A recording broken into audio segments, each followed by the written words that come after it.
2019 લોકસભાની ચૂંટણી નજીક આવી રહી છે ત્યારે જી 24 કલાકના વિશેષ કાર્યક્રમ વોટરના ઘરે રિપોર્ટર આ કાર્યક્રમ અંતર્ગત આજે આપણે અલકાપુરી સોસાયટીમાં છીએ। નડિયાદના વાણિયાવળ વિસ્તારમાં આવેલી આ અલકાપુરી સોસાયટીમાં મનીષભાઈ દેસાઈનું પરિવાર રહે છે।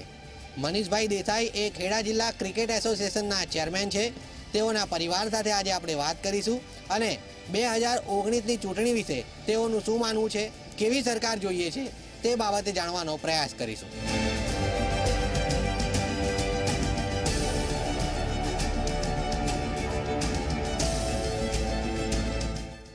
જી 24 કલાકના વિશેષ અહેવાલ વોટરના ઘરે રિપોર્ટરમાં આજે આપણે નડિયાદની અલકાપુરી સોસાયટીમાં છીએ, જ્યાં ખેડા જિલ્લા ક્રિકેટ એસોસિએશનના ચેરમેન મનીષભાઈ દેસાઈ રહે છે। 2019ના ઇલેક્શન વિશે તેમના પરિવારનું શું માનવું છે અને કેવું ઇલેક્શન તેઓ ઈચ્છે છે, કેવી સરકાર ઈચ્છે છે તે અંગે તેમની સાથે વાત કરીશું। સૌપ્રથમ આપણે મનીષભાઈ સાથે જ વાત કરીશું। મનીષભાઈ, તમે ખેડા જિલ્લા ક્રિકેટ એસોસિએશનના પ્રમુખ પણ છો। આજે 2014થી 2019 સુધીનું જે સમગ્ર સરકાર રહી, શું માનો છો તમે અને 2019માં કેવી સરકારની અપેક્ષા છે? 2014થી 2019 સુધી જે ભાજપની મોદી સરકાર રહી તેમાં દેશ માટે ઘણા બધા સારા કામો થયા છે, નવી નવી વસ્તુઓની શરૂઆત પણ થઈ છે અને મારું અંગત માનવું છે કે 2019માં પણ ફરીથી મોદી સરકાર આવે તેવી હું આશા રાખું છું। રમતગમત ક્ષેત્રે કેવી અપેક્ષા છે તમારી સરકાર પાસેથી? રમતગમત ક્ષેત્રે આપણે જોઈ રહ્યા છીએ કે ક્રિકેટ રમત તો એવી હતી કે જે ખૂબ તેનું ઇન્ફ્રાસ્ટ્રક્ચર ખૂબ મજબૂત હતું, એમાં કોઈ સરકારની જરૂર નથી, પણ બાકીની જે રમતો છે તેમાં સરકારે જબરજસ્ત પ્રોત્સાહન પાડ્યું છે અને તેના ભાગરૂપે જ આપણે કોમનવેલ્થ ગેમ્સમાં આટલા સારા મેડલ જીતી શક્યા છે। એટલે જે રીતે કામગીરી થઈ રહી છે મોદી સરકાર દ્વારા, ખૂબ જ પોઝિટિવ રિસ્પોન્સ છે। તમે શું કહેશો મિત્ર, શું અપેક્ષા છે તમારી આવનારી સરકારથી?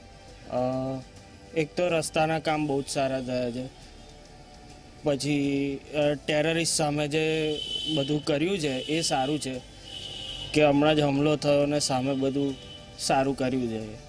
આ નોટબંધી થઈ મોદી સાહેબના રાજમાં, જીએસટી આવ્યું, ઓવરઓલ મંદીનું વાતાવરણ છવાયું હતું, તમે શું માનો છો એનાથી તમારા બિઝનેસમાં, વ્યવસાયમાં કોઈ ફરક પડે તો? ના, કંઈ ફરક નથી પડ્યો, બધું સારું છે। તમારું નામ શું? ઘનશ્યામભાઈ। ઘનશ્યામભાઈ, શું કહેવું છે તમારું મોદી સરકાર? એમના માટે તો હું એટલું જ કહીશ કે મોદી સાહેબ હજુ બી બીજા 10 વર્ષ માટે આગળ વધતા જ રહે, અમે બી એટલો ટેકો આપીશું એમને। મોદી સરકારથી લોકો ખુશ છે અને ફરી એમની સરકાર આવે તેવું ઈચ્છે છે। આપણે મહિલાઓ પણ અહીંયા હાજર છે, એમની સાથે વાત કરીશું। ભાભી, શું નામ છે તમારું? ગીતા। ગીતાબેન, શું કહેવું છે તમારું? આજે સરકાર ચાલી રહી છે 2014થી અત્યાર સુધીની, કેવી રહ્યું એમની કામગીરી અને અગાઉ કેવી કામગીરીની તમે અપેક્ષા રાખો? જે અત્યારે હાલમાં સરકાર ચાલે છે, ભાજપ સરકાર નરેન્દ્ર મોદીની, એ ઘણી સારી છે અને આગળના ઘણા બધા વર્ષો સુધી એ જ સરકાર રહે એવી જ મારી અપેક્ષા છે। અને એના જે કાર્યો, એમણે જે કાર્યો કર્યા છે એ ઘણા સારા છે।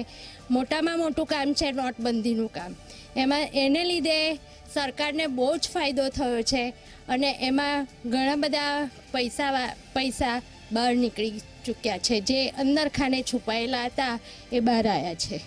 ગૃહિણીઓ મોંઘવારી નથી હોતી તેવું તેમનું કહેવું છે, ઘરનું બજેટ પણ બરાબર ચાલી રહ્યું છે।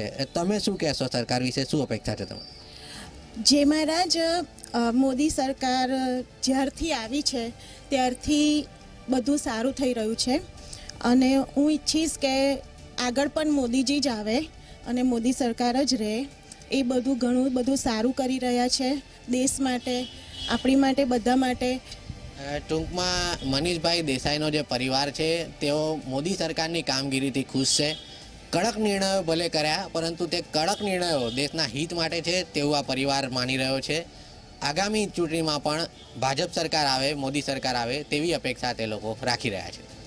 યોગિંદરજી, જી મીડિયા, ખેડા।